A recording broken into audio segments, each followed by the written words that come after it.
There are some great New Year's Eve traditions out there, but mine doesn't center around midnight or fireworks or a group celebration. My favorite is to compose my end-of-year journal entry. I write in my journal throughout the course of the year, but those first 364 days, it's all dedicated to small events, little happenings, basically something for the archives. It all builds up to that last day, though, when I get a chance to encapsulate and summarize a year of life. How did I grow and change? Who did I meet? What new places, what new experiences did I get to take in? All those things come together on December 31st for me every year. And every entry has its own theme and its own impact. They're all special to me, but there's one in particular that stands out, and that came on the final day of 2018. It was a beautiful morning. I was actually home for the holidays, and it was still quiet out in the woods. I went for a walk, found a bench. Fog was still coming through the trees. The only sound out there was this little creek ambling through the evergreens, and it gave me time to think and reflect. And while I was out there amongst the green and the trees and the peacefulness, I came to this epiphany. No matter what it may seem like, we don't stop growing. Not now, not tomorrow, not next year, maybe not even until we leave this earth. And I got there after thinking about all these times earlier in my life where I thought I had found the finished version of me. I was done growing. The person I was today is the person I'll be in 50, 60, 70 years when I go to the grave. I realized the stupidity in that pretty quickly. Time went on, another couple months, maybe a year passed, and then I did find the finished version of me. Yeah, I'm kidding. It took another couple cycles for it to finally hit home that it really wasn't going to happen now or anytime in the future. So that morning, the last day before we turned the calendar over to 2019, I changed my mindset altogether. Instead of looking for the finished version of me or trying to find that end point of growth, I not only accepted but embraced the idea that growth is perpetual and that it offers us all these different avenues and branches and frameworks to look at life through. And that is what makes it exciting. But let me take you even further back to contextualize why I was in the mindset of growth and change, rebirth, transformation, all these things. I was a baseball broadcaster at the time. I spent 7 years calling action in collegiate wood bat leagues and spent some time in the minor leagues as well. Took me all over the country. It was a blast. It was my dream job come true. I was a kid in Seattle, growing up at the age of 5, 6, 7, listening to Mariners games every night with the Hall of Fame voice of Dave Niehaus narrating the action for me, and I wanted to be him. And starting my senior year of high school, pretty much every action I took, directly, indirectly, somewhere in between, was in search of accomplishing that goal. It didn't matter to me that I was missing family events and social time and vacations because I was doing not only what I loved, but for me, what I figured was my calling, my destiny, my thing in life. And that was something I had looked for a long time. See, growing up, the people I admired the most, the ones I saw the most success in, were the ones that had consistency. They had the same job their entire lives. They lived in the same place their whole life. Maybe they still had the same friends that they had in kindergarten. All those things in consistency translated to success for me. And so having baseball as that thing I loved and could be happy with for years and years and years equaled success. And everything was great until it wasn't.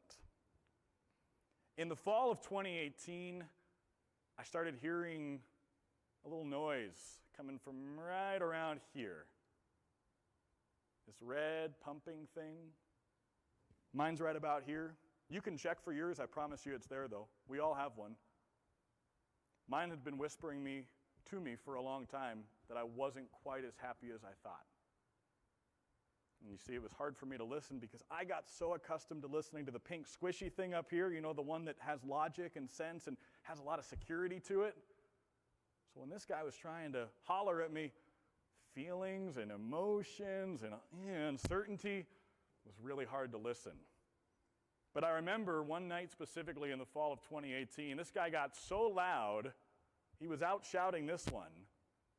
And he was saying, the reason you need change is you want something more out of life.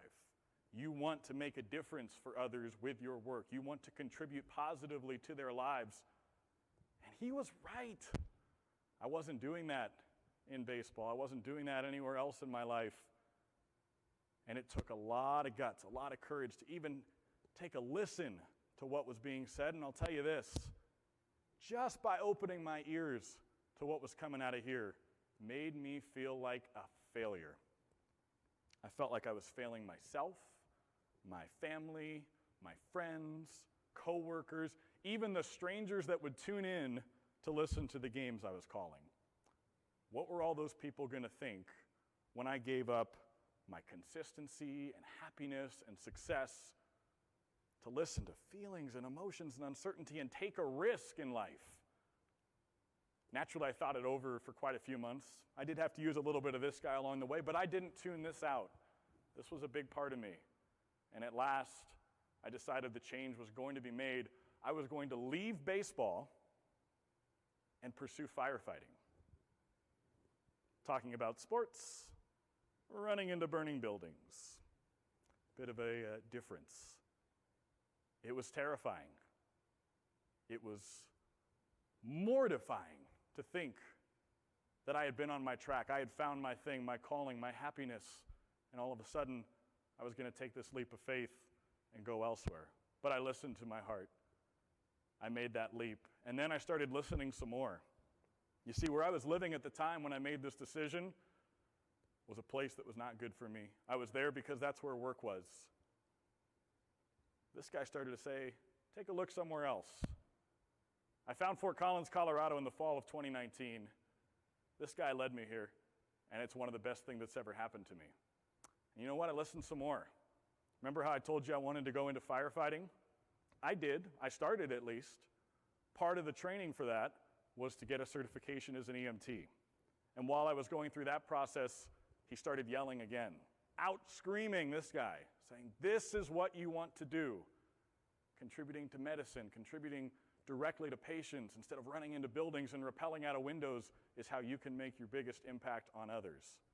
So I listened again, rediverted myself to becoming an EMT, and recently got my first job doing exactly that. And it felt so good to listen, I kept on doing it some more. Listened to my heart when he was asking me who I really was, what values were truly important to me, and what stuff maybe was a facade I was putting up to either convince myself or family or friends that I was happy in my old way of doing things. But continuing to listen down here, it's more than just bump, bump, bump, bump, by the way. He's got some good stuff to say. It all rejuvenated me and energized me, and it's changed my outlook on the future. Even looking into the next couple years, where I'm currently at as an EMT, the next step for me is to look into becoming a paramedic. And it's something that's really exciting to me.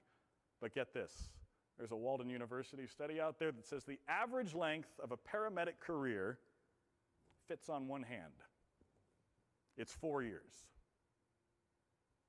Now, the old me would be freaking out right now, probably would have never even started this venture, knowing that the length of my next career would be the same as my time in high school. But the new me is kind of excited, because after potentially 4 years, and maybe it'll be 1, maybe it'll be 14, but whenever that time ends, another chapter gets to begin. And that's how I see life in general. It's this big story with a lot of great chapters. I love to read. My favorite books don't have 3 chapters. They have 53, 83, 103, whatever it may be. And each chapter gives you a chance for new opportunities, new directions, new hope, new outlooks on life. And that's what excites me going forward as well. It's not just career-based either. I think to the future, when I get married and have kids, buy my first home, maybe move again, change careers again, experience new foods, new cultures, all these things, those are all chapters I can add to this great story of life that I've been writing. And it's all centered around listening here instead of here. There's room for both. But by not muffling this guy anymore and giving him some airtime, it's drastically changed my outlook on life. And I hope the same can be true for you. No matter where you are, who you are, what you are in life, there's always time to stop and listen and maybe make a change. So whether you're in middle school or high school right now, maybe on the younger side and getting ready to take on the world of adulthood and find your career and find your pathway, find where you want to live, go for it. But if you feel the need to change once or twice or 32 times, as long as you're giving this guy a listen, go for it. You know, I was 24 when I started this whole rejuvenation. Maybe that's you. Maybe you're already in a career searching for a way to really make this happy instead of just this. Maybe you're 34. Maybe you're 64. The point is, it's never too late to listen to what's coming from here, because this is your lifeblood. It truly is what keeps you going, and it knows you better than anyone. It's been with you since day one. So stop and give it a listen, and I wish you all the best with the journeys you two can take together, because I've found the joys and the beauties in listening and letting life take me where it can, and I hope you can do the same. Thank you.